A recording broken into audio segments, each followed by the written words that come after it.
But as the US seeks to counter its rival in the East and other autocracies around the world, the elephant in the room remains whether the US can or will recognize its own continued support for autocratic allies.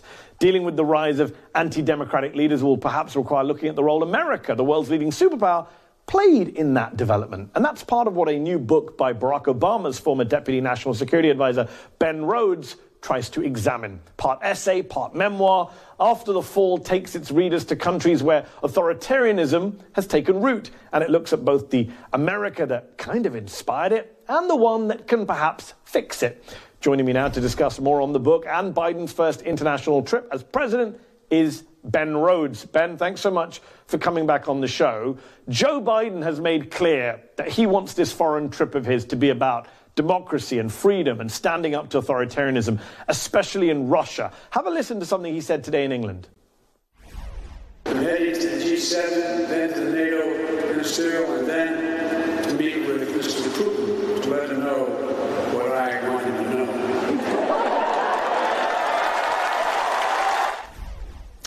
Now, Ben, I'm all for standing up to Putin, and it's a remarkable change in tone and rhetoric from Donald Trump's time. But I'll be honest, from a diplomatic point of view, it's not helpful, is it, to stand in front of US troops in uniform who whoop and cheer as you make hawkish statements? I mean, he does need to do something about Putin and Alexei Navalny, who you interviewed, the opposition leader who's in prison, his party banned today from running in elections. But it's not as if there's a military solution on the table or if that kind of hawkish rhetoric works. No, and if anything, Putin tends to respond to what he perceives to be provocations. I think one of the things, though, that I've concluded in writing this book and obviously working in the White House for 8 years is Putin is usually going to do what Putin's going to do anyway. And I do think it's useful for the rest of the world to hear that the United States is once again committed to defending democratic values. I think the bigger challenge for Joe Biden is the fact that democracy isn't just threatened because of Russia and China. It's threatened because of what's happening in Europe, where you have autocratic governments like Viktor Orban's in Hungary that'll be at the table at NATO, yes, and in the United States, where our own capacity to fix what's gone so badly wrong in our own democracy is being closely watched by all those democratic allies. And they want to see not only that democracy can deliver, they're going to see that democracy can survive. It's such an important point. People forget that the world does look to America, rightly or wrongly, about everything, not just, pop culture or Hollywood, but yes, the style of governance and who's in office and what lies are being told, et cetera, et cetera. But isn't the problem, Ben, with having this message about the importance of standing up for democracy and standing against authoritarianism, which is what he said in a Washington Post op-ed at the weekend too, Joe Biden, and which is in essence what you say in your fascinating new book, After the Fall, isn't the problem that someone like yourself traveled to Viktor Orban's Hungary and Hong Kong under Chinese rule for the book, but you didn't go to Riyadh or Cairo? Joe Biden can take digs at Russian or Chinese autocracy, but he doesn't say anything about the Saudi Arabian or Egyptian autocracies because they're our allies. You even say in your book about the Saudis, quote, the machinery of our government was built to support them. I totally agree, Mehdi. I tell the story in the book of someone I think you know named Mohammed Sultan, which I think illustrates this point. Mohammed was an Egyptian-American. He traveled from Ohio to Tahrir Square in 2011. He was there at the hopeful moment when Mubarak stepped down. But he was also there in 2013 when Mohammed Morsi, the democratically elected president, was ousted in a coup. And Mohammed Sultan was shot. He was thrown in prison, even though he's an American citizen. He was tortured in really gruesome ways. They let people to die in his cell. He went on a hunger strike. And the prison authorities put an ISIS recruiter into his jail cell. And Mohammed had to debate the merits of violent resistance or nonviolent resistance with an ISIS recruiter put in there by an Egyptian government that the United States of America gives billions of dollars to.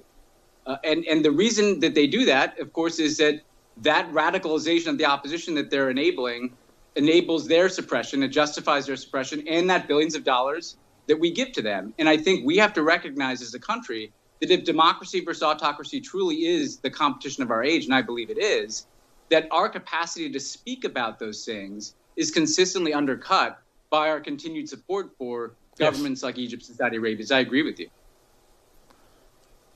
I'm glad to hear you say that because, as you know, in this town, in D.C., former government officials tend not to say things like what you're just saying. So let's talk more about your new book. The title, After the Fall, is referring to the end of taking American exceptionalism for granted. You even say, quote, Americans may find it uncomfortable to be compared to dictatorships that brutally kill their own people. But Americans also like to think of our country as the world's leader, a shining city on a hill that sets an example to the world.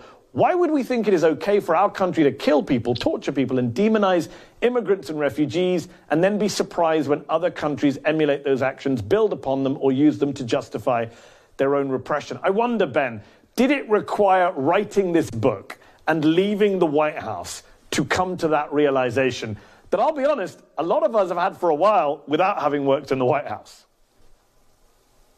Well, look, Mehdi, I began to think these things, sometimes before I was in the White House when I was looking at the Bush administration, and sometimes in the White House, I was uncomfortable with decisions that were made, like, for instance, not labeling that 2013 coup a coup. What I did in this book is step back and look at the momentum of what American hegemony in several areas has done to contribute to this negative trend we see around the world. The kind of unbridled capitalism that led to the financial crisis in the sense that the whole system of globalization was rigged. There was an opening for nationalists to offer a different kind of politics. Social media that is a tool of disinformation and suppression, but also, importantly, Mehdi, the post-9/11 security apparatus. And I think we have to recognize that, look, the idea of spending trillions of dollars on a war against terrorism, in which there were so many excesses, chief among them the war in Iraq, not only undercut our credibility around the world on issues like democracy, especially when the post facto justification for the war in Iraq was given as democracy promotion. That was very damaging, I think. But also, Mehdi, because everywhere I went, the authoritarian leaders expropriated the language of the war on terror. China uses the phrase people's war on terror to describe what they're doing to 1 million Uyghurs in Western China. Vladimir Putin, as early as 2002, but Ben, was did you using say the language this? of the war on terror. But Ben, I have to ask, did you say this to Barack Obama? You were the Deputy National Security Advisor. You're not some guy presenting a TV show. You're not a columnist in a newspaper. You were the Deputy National Security Advisor, one of the closest people to Obama. Did you say to Barack Obama, why are we doing what you just said? Did you say those words to Barack Obama? Maybe not those exact words, but I definitely made arguments along these lines on different aspects of the post-9/11 foreign policy. I mean, Mehdi, you were there. I wasn't the favorite person of the Saudi government or the Egyptian government when I was in government because they, I think, had some idea of what I was saying. I think, to be fair, of course, what Barack Obama would say is, first of all, the enormous machinery of the U.S. government that, had 150,000 troops in Iraq and Afghanistan, had this war on terror, that, momentum is something we inherited and that he tried to unwind in bringing troops out of wars. But at the same time, the political demands in this country were on being more aggressive. We wanted, for instance, I tell the story in the book, we wanted to close Guantanamo, and to do that, as part of that effort, we wanted to release a few Uyghurs who were clearly innocent of terrorism-related charges in the United States. And it was a political crisis. Everyone berserk. And that was the origin of Democratic members of Congress joining the Republicans to block us, essentially, from closing that prison because they didn't want to let anyone released in the United States. And I quote a letter from Lindsey Graham and Joe Lieberman that said that, essentially their radical views wouldn't allow them to assimilate into our population, which is eerily familiar to the language that we hear from the Chinese government. And so, you're right to hold me to account, Mehdi. I should be. And in this book, I'm trying to level with people as honestly as I can with the lessons I've learned. Well, let's keep holding you to account then. You talk in the book about how the rest of the world sees us, especially post the so-called war on terror. We spoke about that, you and I, specifically drone strikes, when I first interviewed you in the White House back in 2015 on Al Jazeera English. Have a listen. Yes, your benchmark is international law, not creating more terrorists than you kill. You've not done a very good job with drones, some would say. Well, I would say that we've decimated the al-Qaeda network. At what cost? Look, obviously, this is a controversial issue around the world. But if the United States knows that there are individuals who are plotting to conduct attacks against our homeland, against our allies, we have to take action against those individuals. Knowing how we killed maybe as many 2,000 civilians by some estimates with drone strikes, hundreds of whom were children, civilians, how much we know how much drones radicalize people, help terrorist groups get new recruits. I wonder, do you still have that view? Because it felt to me at the time as if you were uncomfortable defending the drone policy, but you had to as a senior White House official. Now you've left office, you're in this period of book writing, self-reflection. Why not acknowledge that it was a disastrous policy, it backfired, and drones will taint Barack Obama's foreign policy record for years to come, whether you like it or not? You know, Mehdi, when I look at this and think about this, which I have a lot, I mean, first of all, having been there, look, we do have to acknowledge there is a terrorist threat, right? And, you know, Al-Qaeda was a serious threat to the United States. And there were instances where I still believe, you know, drones were the way to deal with that threat in ways that were less destructive than other forms of military force. Where I find fault when I look back and I look at this is the way the infrastructure was built over time. Instead of it being something that you do kind of in extremis, you know, when there's a threat, you have no option but to take a strike because you need to act on some intelligence. And there were cases like that. There's a kind of permanence to the infrastructure that was built across several countries where this is just a massive machinery that is running. And I think that's the problem. You know, the problem is not that there's never a time in which you need to use military force to take out a terrorist group, or you may need to use a drone strike to take out a terrorist group. We had to do that against ISIS. We had to do that against Al-Qaeda. I think that's what any public would expect of leaders who are supposed to defend them. The question is, this infrastructure of counterterrorism grew so large. And number two, I think, Mehdi, the secrecy around it. To this day, I can't talk to you about this as candidly as I'd even like. If you have to do things in secret, I don't think that's healthy for a democracy either. So it's those two things. How do we begin to dismantle the infrastructure of post 9/11 counterterrorism? And how do we just bring this stuff in the sunlight? Because, again, it sets a terrible democratic example if we are doing very important aspects of our foreign policy in secret. A lot of your book, Ben, is about the rise of illiberalism globally. And one such maybe outgoing illiberal leader, Benjamin Netanyahu of Israel, is a pal of the US. Biden says he loves Bibi. The US under Biden has condemned the International Criminal Court's investigation into Israel and Hamas's potential war crimes. Earlier this week in a House Foreign Affairs Committee hearing, Congresswoman Ilhan Omar questioned Secretary of State Antony Blinken about that. Have a listen.